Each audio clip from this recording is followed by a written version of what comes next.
আসসালামু আলাইকুম। সবাই কেমন আছেন? আশা করি সবাই ভালো আছেন। আলহামদুলিল্লাহ আমরাও ভালো আছি। আজকে কিছু শেয়ার করব। মাসের শুরু তো, শুকনো কিছু বাজার করলাম।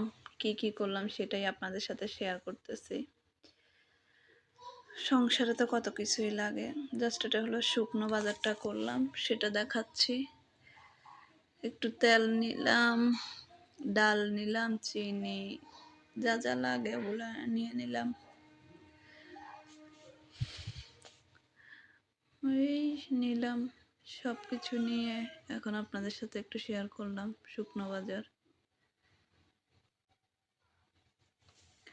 সবাই কোথা থেকে দেখছেন জানাবেন, আর বেশি বেশি করে আমাদের ভিডিওগুলো দেখবেন, লাইক দিবেন, শেয়ার দিবেন, সুন্দর সুন্দর কমেন্টস করবেন।